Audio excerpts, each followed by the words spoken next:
Hello dear students, मैं vision बारोई फिर से हाजिर हूँ आप लोगों के सामने।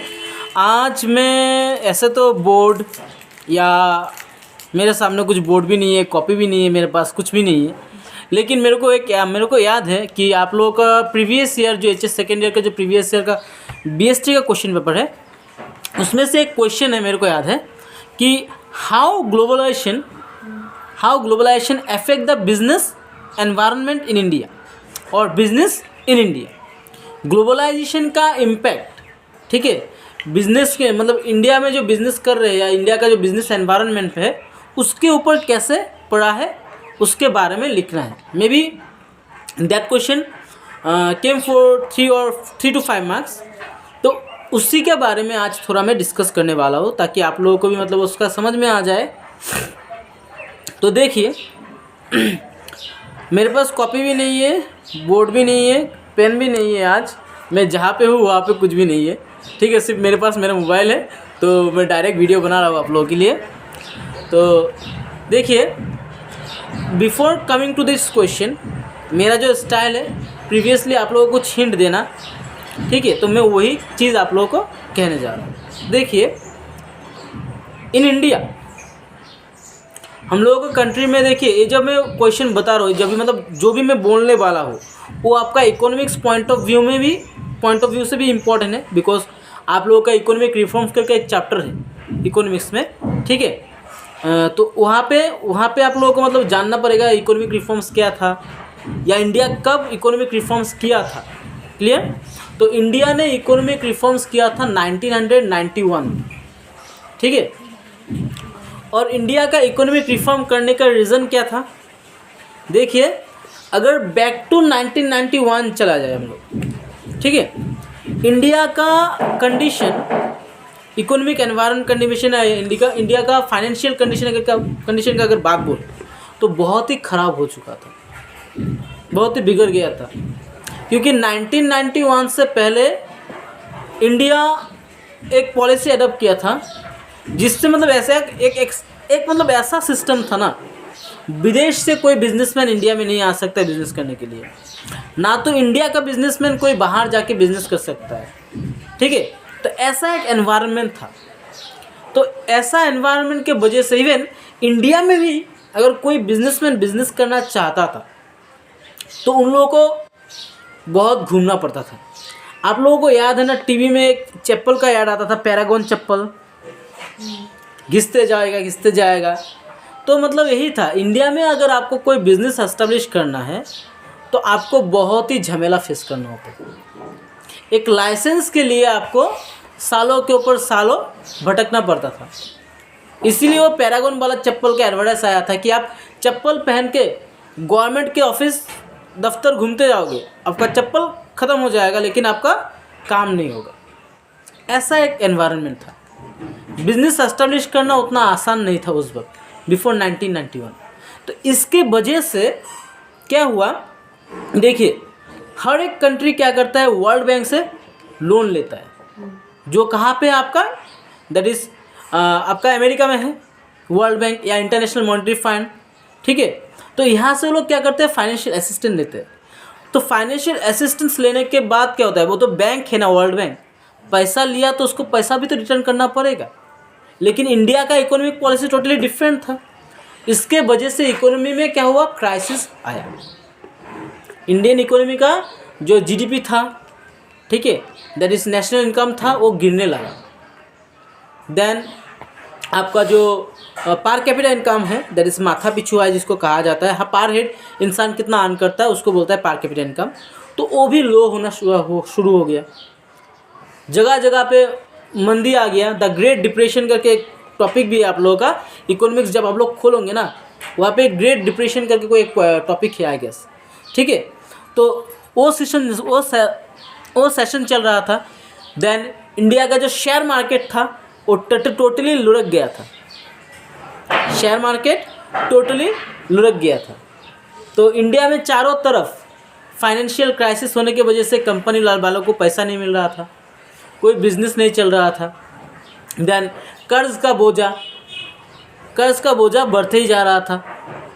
तो उस वक्त इंडिया का गवर्नमेंट ने डिसाइड किया कि उनको क्या करना है। दैट इज़, देखिए उस वक्त जो फाइनेंशियल मिनिस्टर था हम लोग का, दैट इज़ आपका नाम था उनका, अरे हम लोग का एक्स प्राइम मिनिस्टर भी थे वो, मेरे को नाम तो याद नहीं आ रहा है, मनमोहन सिंह, ठीक है, मनमोहन सिंह एंड पीवी चिदम्बरम कुछ था, ठीक है, सॉरी नरसिम्हा राव एंड आपका मनमोहन सिंह के बदौलत उन्होंने क्या किया, इंडिया के लिए एक नया, मैं कहाँ पे था कि जो नरसिम्हा राव थे और मनमोहन सिंह थे, उन्होंने इंडिया के लिए वरदान स्वरूप, ठीक है, वो LPG पॉलिसी आपने सुना था, क्लास 10 में भी पढ़ा था ना, that is liberalisation, privatisation, globalisation policy का इजाद किया, या इस पॉलिसी को फॉलो करेंगे बोल के डिसाइड किया। और जब भी मतलब वो पॉलिसी को अडॉप्ट किया इंडिया, उसी को कहा जाता है इकोनॉमिक रिफॉर्म्स। तो इंडिया का इकोनॉमिक रिफॉर्म्स कब हुआ? 1991 में हुआ, by adopting the policy that is liberalisation, privatisation and globalisation, जिसको शॉर्ट फॉर्म में कहा जाता है LPG। तो जो पॉलिसी अडॉप्ट किया था ना गवर्नमेंट ऑफ इंडिया, उसी में से एक पार्ट था आपका ग्लोबलाइजेशन। मैं टोटली डिस्कस नहीं करने वाला हूँ, मैं जस्ट आपको आज ग्लोबलाइजेशन की समझाने वाला हूँ। ग्लोबलाइजेशन क्या होता है और इसका इम्पैक्ट इंडियन बिजनेस में कैसे पड़ा है, मैं उसके बारे में आपको समझाने वाला हूँ। तो मैं आज आपको प्राइवेटाइजेशन एंड लिबरलाइजेशन के बारे में नहीं बताऊँगा, मेरा जो क्वेश्चन था मैं उसी का आंसर आपको बताने वाला हूँ। तो देखिए, इंडिया ने 1991 में ग्लोबलाइजेशन का पॉलिसी अडॉप्ट किया था, और एक ग्लोबलाइजेशन पॉलिसी सच में अगर कहूँ तो इंडिया के लिए एक वरदान है, ठीक है। आज अगर इंडिया मॉडर्नाइजेशन की तरफ बढ़ रहा है ना, उसका वन एक रीज़न है ग्लोबलाइजेशन। ग्लोबलाइजेशन का मतलब क्या होता है, सिंपल याद रखना, किसी एक कंट्री का इकोनॉमी को वर्ल्ड इकोनॉमी के साथ जोड़ देना। Clear? Integrating the economy of India with the world economy is known as globalization. What do you mean by globalization? Globalization is nothing but it is the way of integrating Indian economy. Integrating मतलब connecting Indian economy with the world economy. बाहर का विश्व का जितना भी country है, उन लोगों का इकोनॉमी के साथ इसको कनेक्ट करने को क्या कहते हैं? ग्लोबलाइजेशन। तो जब इंडिया ने ग्लोबलाइजेशन अडॉप्ट किया, साथ ही में क्या हुआ, अब तक क्या पॉलिसी चल रहा था कि बाहर से बिजनेसमैन इंडिया में नहीं आ सकता, ठीक है, और इंडिया से बाहर बिजनेसमैन नहीं जा सकते, ये काम था ना। लेकिन जब इंडिया ने ग्लोबलाइजेशन अडॉप्ट किया ना, साथ ही में बाहर से बिजनेसमैन इंडिया में आना शुरू हुआ। क्लियर? इंडिया का बिजनेसमैन बाहर जाना शुरू किया। आज जो देखते हो ना हम लोग, इतना फैशनेबल ड्रेस वगैरह वगैरह पढ़ते हैं, वो ग्लोबलाइजेशन का ही देन है। क्योंकि अगर हम लोग बाहर के आदमी लोग को नहीं देखते, हम लोग थोड़ी क्या सोचते, भाई इन लोगों का फैशन क्या है, डिज़ाइन क्या है, कपड़े का डिज़ाइन क्या है, सोचते क्या? इतना सारा फैशन इंडस्ट्री इंडिया में आता क्या? दिन ब दिन फैशन का डिज़ाइन का चेंज ही हो रहा है, हम लोग नया प्रोडक्ट यूज़ करते जा रहे हैं। क्लियर? बिफोर अगर हम कहें, अगर 1991 से पहले इंडिया में कितना लोग था जो जीन्स पहनता था? जीन्स का डिमांड मार्केट में था क्या उतना? लेकिन अभी देखो जीन्स का डिमांड कितना है। इवन शॉर्ट ड्रेसेस जो है आज जो भी पहनते हैं हम लोग, उसका डिमांड क्या 1991 से पहले उतना था? नहीं था। लेकिन आज देखो डिमांड ही डिमांड है। क्यों? ये ग्लोबलाइजेशन का देन है। पहले का हालत ऐसा था इंडिया में, अगर आपको कोई एक सपोज एग्जांपल, आज पहले का कंडीशन इंडिया में कैसा था, मोनोपोली बिजनेस चल रहा था। आपने सुना होगा ना LML वेस्पा स्कूटर। तो उस वक्त मैं एक एग्जांपल दे रहा हूँ कैसा था कि उस वक्त में अगर आपको कोई एक वेस्पा स्कूटर चाहिए, कंपनी बहुत कम था, एक दो ही था जो गाड़ी का मैन्युफैक्चरिंग कर रहा था। तो जो गाड़ी का मैन्युफैक्चरिंग कर रहा था, अगर उस वक्त के समय में आपको गाड़ी चाहिए होता था, अगर आप उस डेट में, आज की डेट में अगर उसको ऑर्डर करते थे ना, तो कंपनी के ऊपर डिपेंड करता था कंपनी आपको कब देगा। आप वहाँ पे कुछ भी नहीं कर सकते थे।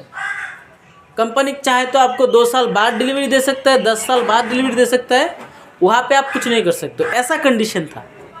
लेकिन आज की डेट में ऐसा होगा क्या? आज की डेट में आप 2 साल वेट करोगे, 10 साल वेट करोगे? डायरेक्टली बोलोगे भाई रख तेरा गाड़ी तेरे पास, मैं चला दूसरी दुकान पर। तो क्या हुआ एक्चुअली मार्केट में? क्या आया? कंपटीशन आया। कंपटीशन आते ही जो कंज्यूमर्स है, कंज्यूमर्स के लिए क्या आया? ढेर सारा ऑप्शन लेके आया। आज आपको एग्जांपल क्या बोल रहे हैं, रिबॉक का ब्रांड अच्छा नहीं लगा, एडिडास है, नाइक है, ठीक है, everything is available to you. आप आराम से स्विच ऑफ कर सकते हो एक ब्रांड से दूसरे ब्रांड की तरफ। लेकिन पहले ऐसा नहीं था। आज घर पे टीवी है, घर पे बैठ के ही आप रिचार्ज कर रहे हो, DTH, direct dish to home, ठीक है। दैट इज क्या हुआ, DTH जो चैनल का जो सर्विस चल रहा है ना, DTH क्या चैनल है? Dish to, direct to home, ठीक है, direct to home, that is dish TV जो बोलते हैं हम लोग, वो किसका देन है? ये भी ग्लोबलाइजेशन का देन है। इसके वजह से बाहर का कंपनी इंडिया में आया और आज हम लोग DTH channel, direct to home का सर्विस पा रहे हैं। किसका इम्पैक्ट है? ग्लोबलाइजेशन का इम्पैक्ट है। ग्लोबलाइजेशन का इम्पैक्ट ही है जो आज KFC जैसा बिजनेस, ठीक है, KFC जैसा मर्चेंटाइज बिजनेस हमारे इंडिया में है। पिज़्ज़ा जैसा बिजनेस मैन इंडिया में है। कोको कोला का ब्रांड हम लोगों को मिल रहा है, ठीक है। इतना सारा IT सेक्टर जो खोला है ना, बेंगलुरु अगर जाएंगे, बेंगलुरु को कहा जाता है इंडिया का one of the IT hub, information technology का जो हब होता है। सॉफ्टवेयर इंडस्ट्रीज कहाँ पे? बेंगलुरु में है। इंजीनियरिंग में इंडिया तरक्की कर रहा है। IT का फील्ड कितना था? IT का इंडस्ट्री बिफोर 1991 कितना था? बोलने के जाएंगे तो बहुत ही कम था। लेकिन अब जाइए, अब IT का इंडस्ट्रीज आपको ढेर सारा मिलेगा इंडिया में। तो ये किसका देन है? ग्लोबलाइजेशन का देन है। जैसे KFC वाला बिजनेस आया, पिज़्ज़ा वाला बिजनेस आया, ठीक है। देन मैकडोनल्ड्स भी कभी कभी है, कहीं पे है। अभी आप सुनेंगे एप्पल भी इंडिया में आ रहा है। एप्पल का जो मोबाइल फ़ोन है उसका भी प्रोडक्शन इंडिया में होगा। तो दाम कम जब आएगा मार्केट में क्या होगा? ये बिजनेस अपॉर्चुनिटीज लाता है ना इंडियन कंपनी के लिए। ग्लोबलाइजेशन के साथ ही हमेशा याद रखना मार्केट में अपॉर्चुनिटीज आता है। जैसे मैंने कहा कि इंडिया में क्या आया? IT सेक्टर आ गया, DTH सर्विसेज आया, ठीक है। बराबर जो शॉपिंग मॉल कितना था पहले, 1991 से पहले शॉपिंग मॉल कितना था? अभी देखो शॉपिंग मॉल के ऊपर शॉपिंग मॉल लगा हुआ है, ढेर सारा शॉपिंग मॉल आप लोगों को मिल जाता है। वो भी तो बिजनेस का ही पार्ट है ना। क्लियर? तो भी ग्लोबलाइजेशन का देन है। ग्लोबलाइजेशन के वजह से देसी बोलो या आपका विदेशी बोलो, सभी कंपनी को कुछ ना कुछ बेनिफिट हुआ है, ठीक है। इंडिया के पास अभी सुपर सोफिस्टिकेटेड टेक्नोलॉजीज आ रहा है ग्लोबलाइजेशन के लिए। देखो ग्लोबलाइजेशन अगर नहीं होता तो इंडिया बाहर के, जैसे अगर मैं बोलूँ, आपको पता है इंडियन गवर्नमेंट बिजनेस करता है, हाँ कैसा बिजनेस करता है? इंडियन गवर्नमेंट करोड़ों के ऊपर करोड़ों खर्चा करता है वेपन्स बनाने के लिए, इवन वेपन्स खरीदने के लिए। वो भी तो एक बिजनेस है, इज़न्ट इट? आपको पता है रिसेंटली क्या किया इंडिया ने? जो राफेल विमान था उसको खरीदा अमेरिका से, उसके लिए कितना खर्चा किया आप लोग सर्च कर लेना गूगल में, पता चल जाएगा। और अभी इंडिया का जो ब्रह्मोस मिसाइल है, इंडिया वो बेच रहा है दूसरा कंट्री को। वो भी तो इंडिया बिजनेस कर रहा है ना। कोरोना के वक्त क्या हुआ, इंडिया ने मतलब एक मैं बात कह देता हूँ, इतना साल से 2014 से पहले लास्ट 2014 या 12 में आपका इंडिया का इकोनॉमी जो बैलेंस ऑफ पेमेंट होता है उसमें सरप्लस आया था। और उसके बाद से उससे मतलब इंडिया का हमेशा बैलेंस ऑफ पेमेंट में हमेशा ज़्यादातर टाइम नेगेटिव बैलेंस आता है। मतलब इंडिया का क्या होता है, एक्सपोर्ट कम होता है, इंपोर्ट ज़्यादा होता है, इसलिए नेगेटिव बैलेंस दिखाता था। लेकिन फर्स्ट टाइम ऐसा हुआ 2020 में, 2020-21 में हुआ, इंडिया ने कोरोना के चलते, जब देश में कोरोना चल रहा था, कमाई इनकम सब कुछ बंद था, तब भी इंडिया का बैलेंस ऑफ पेमेंट में सरप्लस आया, मतलब पॉजिटिव बैलेंस है। इसका रीज़न क्या है? One of the reason is globalisation. Because globalisation के वजह से इंडिया ने क्या किया, मलेरिया का मेडिसिन, मुझे याद है ना, जो मतलब डेंगू का जो मतलब कोरोना के वक्त में चल रहा था ना मेडिसिन, हाइड्रोक्लोरोक्विन कुछ था, उस मेडिसिन का सप्लाई किया। इंडिया ने वैक्सीन बेचा दूसरे देश को, और इंडिया का क्या हुआ, इनकम हुआ। तो सब क्यों हो रहा है? बिकॉज ग्लोबलाइजेशन है, इसीलिए इंडिया में क्या हुआ, इतना सारा आपका जो क्या मेडिसिन कंपनी जो है वो बना है, मेडिसिन के लाइन में इंडस्ट्रीज बना है, जो दवाई मेडिसिन मतलब मेडिसिन प्रोड्यूस कर रहा है। किस लिए? ग्लोबलाइजेशन है, इसलिए तो प्रोड्यूस हो रहा है। अगर ग्लोबलाइजेशन नहीं होता तो ये सब नहीं होता ना। तो these are the impacts of globalisation. ये प्रैक्टिकल सिचुएशन का मैं बात कर रहा हूँ। आपको अगर तोड़ जोड़ के अगर लिखना है तो आप लोग लिख सकते हो। इंडिया का FDI जो है, ढेर सारा विदेशों से बैंक इंडिया में आया है। आपका जो अभी देखिए, ग्लोबलाइजेशन की वजह से आपको एयरटेल का सर्विस, कम्युनिकेशन का बिजनेस भी एस्टेब्लिश हुआ है। ठीक है, टेलीकम्युनिकेशन बिजनेस भी एस्टेब्लिश हुआ है। जो टेलीकम्युनिकेशन मतलब रिलायंस जैसा है ना, रिलायंस का बिजनेस, बात करते हो, फ़ोन करते हो ना, उसका भी तो बिजनेस खोला है। किसके वजह से? ग्लोबलाइजेशन की वजह से। 1991 से पहले कितने लोगों के पास मोबाइल था?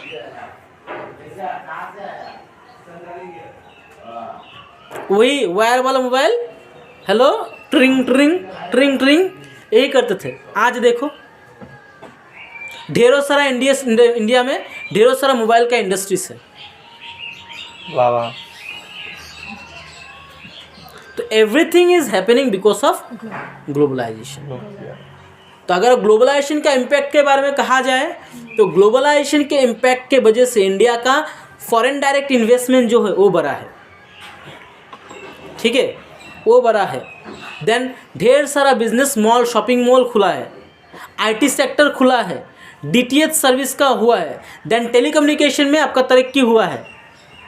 ठीक है, तो ये सारा क्या है, इम्पैक्ट है ना ग्लोबलाइजेशन का। आज बिकॉज ऑफ ग्लोबलाइजेशन ढेर सारा फैशन इंडस्ट्री इंडिया में है। ग्लोबलाइजेशन अगर नहीं होता ना, अभी तक हम लोग क्या करते हो, ब्लैक एंड वाइट नोकिया वाला मोबाइल ही यूज़ करते रहते। ग्लोबलाइजेशन हुआ है इसलिए अभी हम लोग क्या कर रहे हैं, स्क्रीन टच यूज़ कर रहे हैं। तो everything is contribution of globalisation. ठीक है, तो आप लोग अगर समझ चुके हो तो टॉपिक को बना के भी आप लोग लिख सकते हो। सो आई होप इंडिया का GDP भी क्या हुआ है, ग्रॉस डोमेस्टिक प्रोडक्ट जो है वो भी बढ़ा है ग्लोबलाइजेशन की वजह से। बैंकिंग सेक्टर में उन्नति हुआ है, तरक्की हुआ है। ठीक है, बाहर से बहुत सारा कंपनी आया इंडिया में बैंकिंग बिजनेस करके। वो क्या कर रहे हैं, इंडिया के लोगों को क्या कर रहा है, फाइनेंस प्रोवाइड कर रहा है, और उसी फाइनेंस का हेल्प लेके छोटा मोटा क्या हो, कारोबारी बिजनेस कर रहा है। तो ये सब तो चल रहा है, सब किसके दान है, ग्लोबलाइजेशन का दान है। ठीक है, ग्लोबलाइजेशन का लिमिटेशंस भी है, मैं वो अभी नहीं कहने वाला हूँ, लिमिटेशंस भी है, लेकिन मेरे को अभी समझाना है आपको क्या, ओनली पॉजिटिव इम्पैक्ट क्या क्या हुआ। तो अगर मैं सम अप करूँ तो सम अप करने के बाद में आप क्या बोल सकते हो, ग्लोबलाइजेशन के वजह से इंडियन इकोनॉमी ओपन हुआ है। इंडियन इकोनॉमी ओपन होते ही क्या हुआ, इंडिया का फॉरेन डायरेक्ट इन्वेस्टमेंट का अमाउंट बढ़ा है। बढ़ने के वजह से इंडिया में ढेरों सारा शॉपिंग मॉल खुला है। शॉपिंग मॉल खुलने के वजह से सबको कस्टमर्स को बहुत सारा सुविधा मिल रहा है। देन फैशन इंडस्ट्री आया है, फिल्म इंडस्ट्री और भी तरक्की कर रहा है। बोला जाता है आफ्टर हॉलीवुड इंडिया का बॉलीवुड, ठीक है। फिल्म इंडस्ट्री में भी इतना सारा इनकम इंडिया कर रहा है, तो अभी तो क्या है, बिजनेस ही तो है एक, दिस इज कॉल्ड बिजनेस ना, वो डायलॉग बोलते हैं दिस इज बिजनेस, वो वाला बिजनेस हो रहा है। देन आईटी सेक्टर का एस्टेब्लिशमेंट हुआ है। आईटी सेक्टर में बहुत सारा बिजनेस चल रहा है, बहुत सारा कैश का फ्लो हो रहा है, because of what, globalisation. IT sector में तरक्की हुआ। देन और क्या था, फैशन इंडस्ट्री में तो बोला है मैंने। Then electronics goods, electronics goods का कारोबार खुल गया है ना। पहले वही 100 पावर वाला बल्ब ही घर में चलता था, अभी एलईडी और क्या क्या आने वाला है भगवान जाने। किसके वजह से आ रहा है, वो इलेक्ट्रॉनिक्स गुड का भी तो बिजनेस मार्केट इंडिया में फैल चुका है। तो everything is a contribution of globalisation. तो आप लोग ऐसे करके बना के समझ के लिखो, आप लोगों को डेफिनेटली मार्क मिलेगा। तो विद दिस मैं आज यहीं पे ख़त्म करता हूँ guys. See you in the next video with some new topic. So for today tata, bye bye, हasta la vista amigos।